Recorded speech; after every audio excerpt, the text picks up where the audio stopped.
So the other day I made a video explaining propane, how to weigh your canisters, the cost benefits of buying it from a refill place versus Dollar General. It was a pretty in-depth video about propane.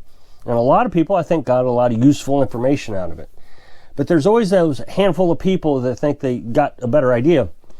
But before I get into what it is that they wanted me to do, it's vital that I try to explain this, because this will explain what they want me to do a little better. It'll be easier for me to reference back to it. So I'm not even going to tell you what they asked first. I'm going to show you this. This is a modern day wood stove. The nice thing about these modern day wood stoves, well, I guess some people would think they're not nice, but I really like it, is they have what's called these reburners, air tubes, catalytic converters. There's a variety of things. It makes these newer wood stoves better. So mine have air tubes. I got 3 air tubes. They look like this. They got holes in them, and so air actually goes into it. So part of your vent system brings air into these tubes. These tubes heat up to about 600 degrees. Once they get up to temperature, these tubes start to burn the smoke. That is where a lot of wood stoves, the older wood stoves, would lose efficiency. If you're letting smoke go up the chimney, well, first of all, that clogs up your chimney. You get creosote, you can have fires. When you start to burn the smoke, you begin to gain all kinds of efficiency, because most of your energy in your wood is in the smoke. The smoke is just particles of wood. It's wood going up into your chimney. And that's what creosote is. With moisture, it actually becomes a flammable material. So what this does, once it gets up to 600 degrees, it starts to burn the smoke. And so now I have a wood stove that's about 75% efficient. So once it starts to engage and burn the smoke, you'll start to see blue flames. Most of the flames are kind of an orange or yellow flame. That is the actual log on fire, the orange and yellow flames. But then you'll start to see these dancing blue flames all around. And it actually takes the shape of smoke. I mean, if you can imagine what smoke does, it floats around in the air. When that smoke hits these afterburners, or these reburners, it catches on fire and still behaves as smoke. So there's 3 of them in here. Now you can get even better wood stoves, and they're called catalytic converters, which will burn about 90% efficiency, sometimes up to near 100%. Once the blue flames start to engage, this place heats up amazingly well.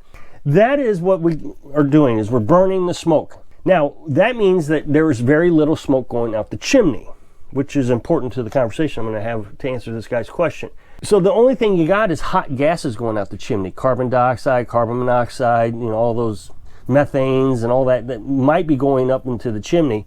Okay, so the other day I showed you my new dual fuel generator. It takes propane or gasoline. This is the old one. It's still running fine. I bought some seafoam. I'm thinking about tearing apart the carburetor on this old one and cleaning it up, but I thought I'd try some seafoam first, see if I can get the carburetor cleaned up. It surges just a little bit. It's been running for, almost 4 years now. Probably getting a little gummed up just over time. I've been trying to analyze, as you know, if and when propane will become less expensive than gasoline.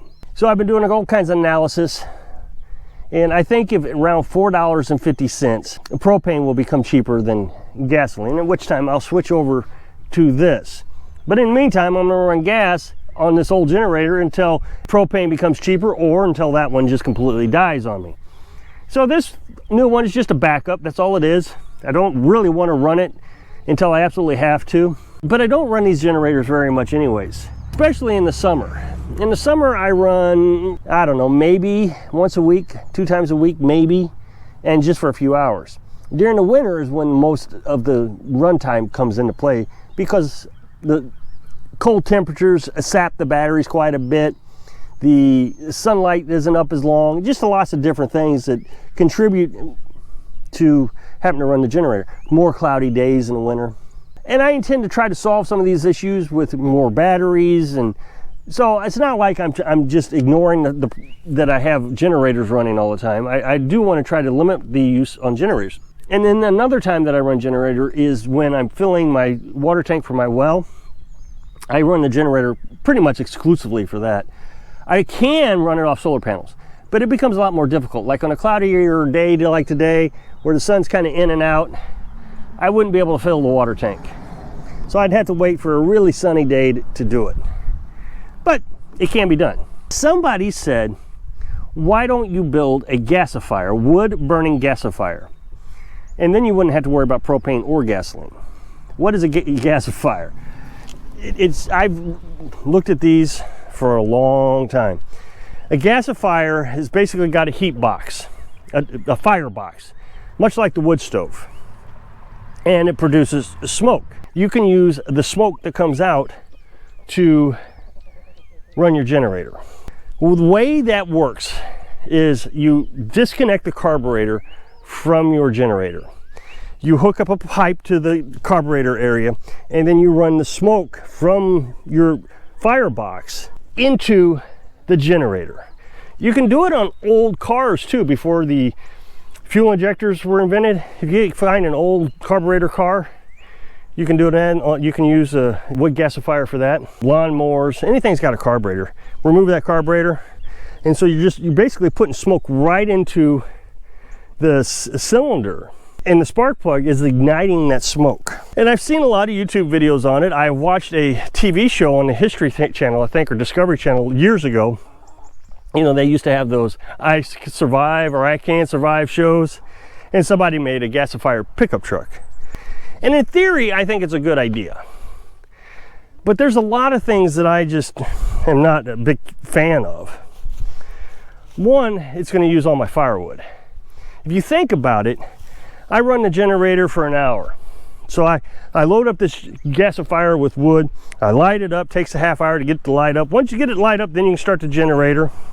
And then you use your appliance, whatever you're going to use, and then you got to shut off the generator. Well, you're still getting smoke out of that. You're wasting wood now.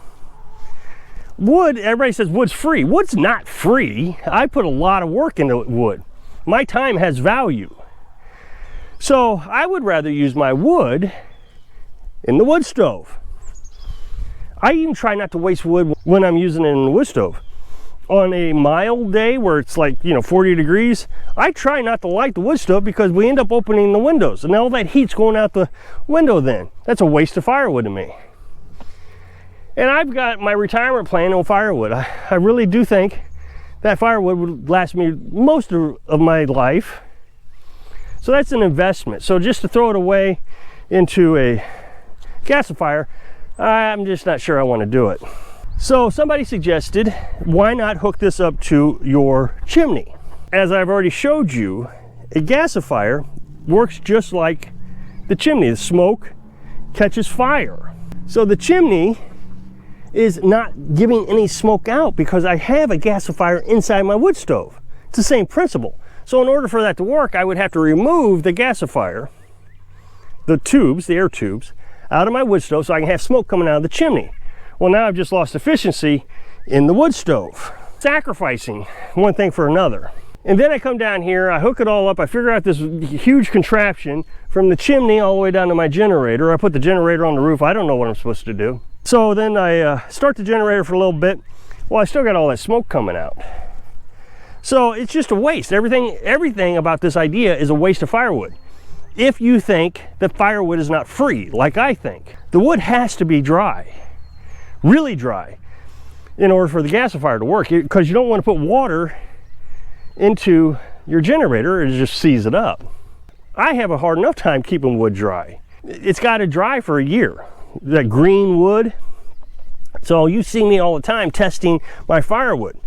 It's got to be 20% or less to run in that wood stove. Well, when you're using a gasifier, they're talking about 10 to 20%. They want it closer to 10% because that water is going in there. The other thing is I'm not just going to use my new generator to run this contraption. Surely it's going to harm these new generators. Another thing is it's going to have more heat being produced from it. So eventually you're going to burn the generator up.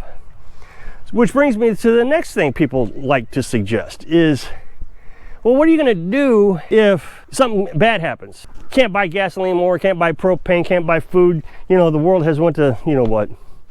Well, I don't live my life like that, first of all.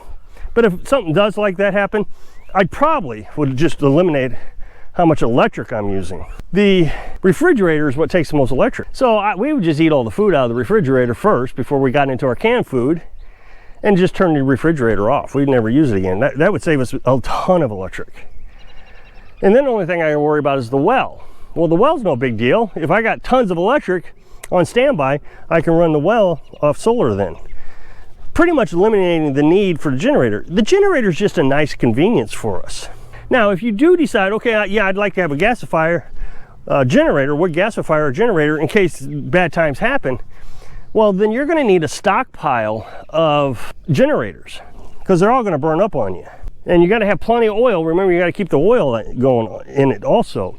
The gasifier is going to run so hot that eventually you're just going to burn it up.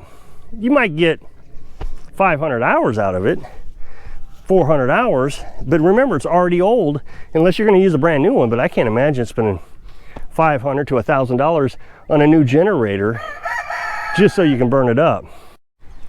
One other thing I would have to do is I'd have to get a welder. Well, two things with the welder. One, I don't have any electric. I wouldn't have enough electric to run a welder. Second, I'm not a welder. I've welded once in my life. And the thing that's interesting about these folks that tell me I need to do something, I asked one person, I don't know, a few years ago, a couple of years ago, and I said, oh, do you have one? Did you build one? No. Well, why are you telling me to build one? And he says, well, because I want you to be safe when these, if something happens in bad times. So I appreciate it that he's more concerned about my safety than he is his and his family. If you can check out this video right here, I'd appreciate it. It takes you over to my other channel. So I hope I can inspire you to thoroughly research your dreams so you can live your dreams. Thanks for watching.